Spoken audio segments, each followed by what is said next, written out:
যুক্তরাষ্ট্র ও ইসরায়েলের রক্তচক্ষু উপেক্ষা করে ফিলিস্তিনকে স্বাধীন রাষ্ট্র হিসেবে স্বীকৃতি দিচ্ছে একের পর এক ইউরোপের দেশ।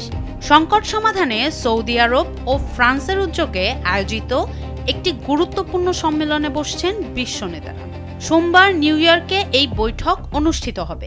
জাতিসংঘ সাধারণ পরিষদের এই সম্মেলনের প্রাক্কালে ফিলিস্তিনকে স্বীকৃতি দেওয়ার নতুন ঢেউ শুরু হয়েছে।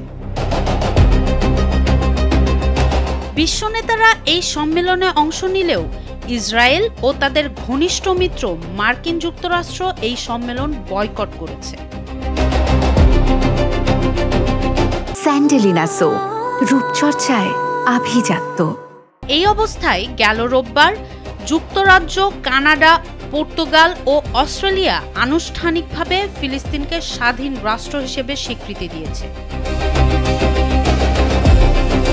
তবে বসে নেই অন্যান্য ইউরোপীয় দেশগুলো।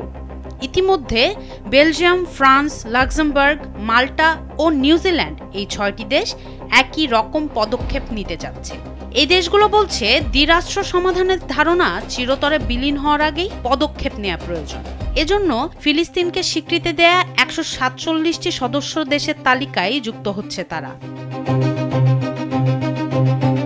এদিকে জাতিসংঘে নিযুক্ত ইসরায়েলের রাষ্ট্রদূত ড্যানি ড্যানন নিউ ইয়র্কে অনুষ্ঠিত সম্মেলনকে সার্কাস বলে অভিহিত করেছেন। তিনি বলেন, এই সম্মেলন সন্ত্রাসবাদকে পুরস্কৃত করবে। প্রায় একই সুরে কথা বলেছেন মার্কিন পররাষ্ট্র দপ্তরের একজন মুখপাত্র। তিনি ইউরোপের দেশগুলোর এই স্বীকৃতিকে লোক দেখানো বলে আখ্যায়িত করেছেন। তিনি বলেন, তাদের মূল মনোযোগ ইসরায়েলের জিম্মিদের মুক্তি এবং ইসরায়েলের নিরাপত্তা নিশ্চিত করা। যুক্তরাষ্ট্র ফ্রান্সের বিরুদ্ধেও ব্যবস্থা নেয়ার ইঙ্গিত দিয়েছে। ইসরায়েলের প্রধানমন্ত্রী বেনিয়ামিন নেতানিয়াহু এই স্বীকৃতিকে সরাসরি প্রত্যাখ্যান করে প্রতিক্রিয়া দেখানোর হুমকি দিয়েছেন।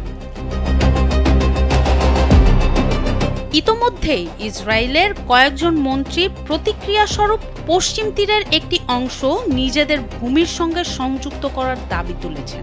তবে তাদের এই সিদ্ধান্তের পর সৌদি আরব ও সংযুক্ত আরব আমিরাত কঠোর সতর্কতা জারি করেছে। তারা বলেছে, নতুন করে ফিলিস্তিনি ভূমি দখল করা হবে একটি গুরুতর উস্কানি।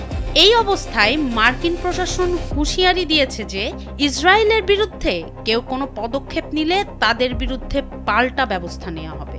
তবে যুক্তরাষ্ট্রের এই হুমকি ধামকি পাত্তা দিচ্ছে না ইউরোপ ও আরব দেশগুলো।